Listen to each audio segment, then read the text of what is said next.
I'm going to be making whole wheat brownies. And I'm going to go through the ingredients that I have here for you. And I'll let you know what we need for the brownies, and it's a super simple recipe. First of all, I have 1 cup of butter, these 2 little half sticks, and they're softened enough. They don't have to be because I'm going to melt them, but I like to start out with them a little bit room temperature and soft. I have 2 cups of white sugar right there, 4 eggs. I've already got those cracked and ready to go. And then I have 2 teaspoons of vanilla, and I like to use the vanilla bean paste in this little measurement. I love these because this is actually a 2 teaspoon measure, so that's kind of handy.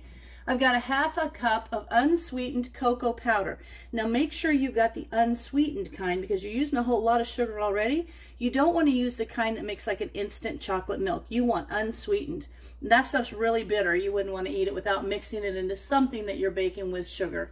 I've got a cup of whole wheat flour. This is flour that I ground myself. We're going to use a 1/2 teaspoon of salt, which I already have there, and a 1/2 teaspoon of baking powder. And I will put the baking powder in after I empty my little 1/2 teaspoon measure for my salt. The other thing we're going to do is 3/4 cups of chocolate chips, but I don't want to use chocolate chips because I just happen to have this little 1/2 bag of butterscotch morsels. So I'm going to use those instead. You could use pretty much white chocolate. You could use the peppermint chocolate would be really good. You know, those little flavorings. There's those ones. It's like an Andes mint, I think, but any kind of a thing like a chocolate chip will do. I'm going to be using butterscotch. And I do like walnuts, so I've got a 3/4 cup measure, a heaping measure, because I really like walnuts. Of those. So those are going to go in later. But the first thing I'm going to do is I'm going to take this cup of butter and I'm going to put it in a pan and I'm going to melt it. So I've got my oven heated to 350.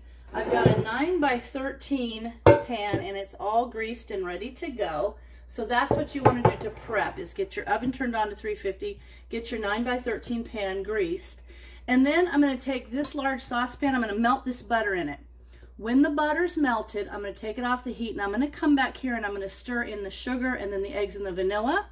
Then I'm going to get my little beaters and I'm going to beat in the other things, the cocoa and the flour and the salt and the baking powder and the walnuts. And then we're going to spread it in there and we're going to put it in the oven. So this is pretty quick, pretty easy, but let me get that butter melted and I'll come back to you. Okay, my butter has melted. That just took a couple minutes. So now that my butter is melted, I've removed it from the heat and I'm going to slowly stir in the sugar. We'll start with the sugar.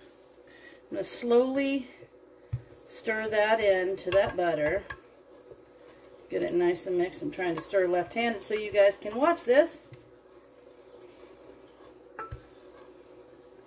So this is clearly not a low-calorie brownie. But you know what? I don't know. I think it'd be hard for me to make a low-calorie brownie. I'm trying to cut sugar out, so I'm going to have to limit this or cut it down. But as I'm getting older, and you got to keep more of a watch on those things. So I'm using some sugar substitute in some things, but I'm using the Swerve, and I discovered, it seems to me I need to do a little work on that because I feel like the things that I baked with it tend to get hard quicker. So I need to find out why that is and overcome it, because I do like the idea of limiting my sugar. All right, so now I've mixed in the sugar, and I'm going to go ahead and put the vanilla in before the eggs because I want this to get a little cooler, and I don't want those eggs to cook in that warm butter. So 2 teaspoons of vanilla. I love this vanilla bean paste. So thick and good and super rich. In fact, I'm just going to use this to try to get everything out of that spoon. There we are. Perfect. I love the smell of it. Oh my gosh. If you have an opportunity to get this bean paste, or any kind of bean paste, I think it'd be about the same. So, there we go. I'm going to mix that in. And then I'm going to mix in the eggs.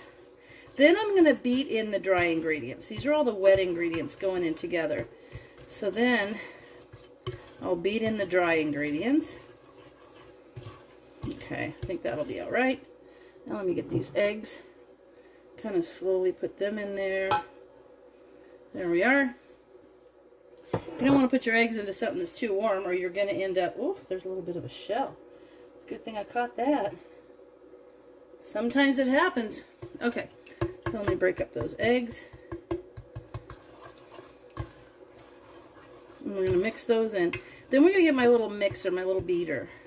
You can tell from this beater how old it is because you can tell from this awesome, awesome color. In fact, I think that was my mom's beater. I don't even know where I've got that. I just know that every time I've looked at my shelf for as long as I can remember, it's been there.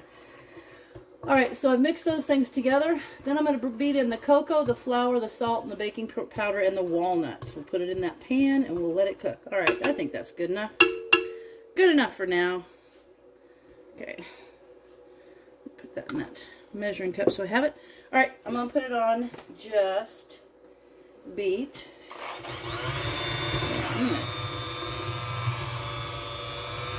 I'm going to get it started first. And then I'll go up to the little beat feature right there. Beat is high. I'm going to put in the cocoa. I'm going to slow that down. You can see all that powder. I'll slow it down until it's mixed in.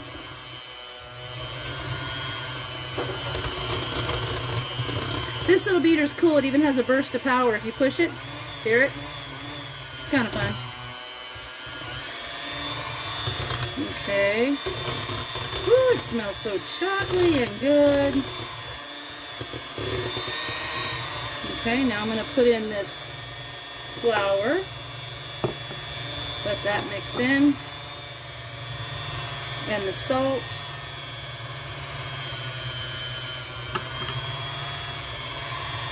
Get that all mixed in. Alright, and then the last thing I'm going to mix in is the baking powder because I need to stop my blender. Let me stop my mixer so I can get my baking powder in there. Then I'm going to turn it on beat, and I'm really going to incorporate those things super, super well. Alright, there is half a teaspoon of baking powder. And I'm going to turn it on the beat mode so I can really work that in there and get it really mixed up.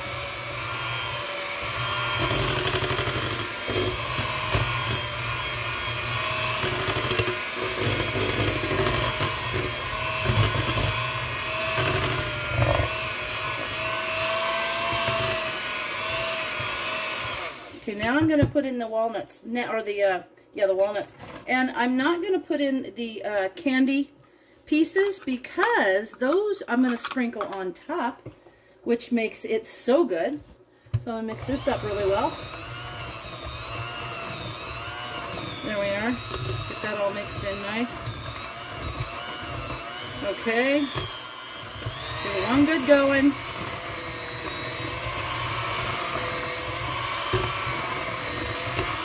Okay. Alright, there we are. Get rid of my beaters. I love that little mixer. So good. Okay, so now what I'm going to do is I'm going to spread this out in the pan that I've got greased. There we go.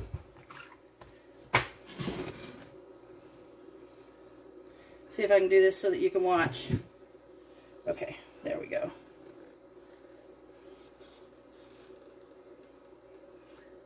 There we are.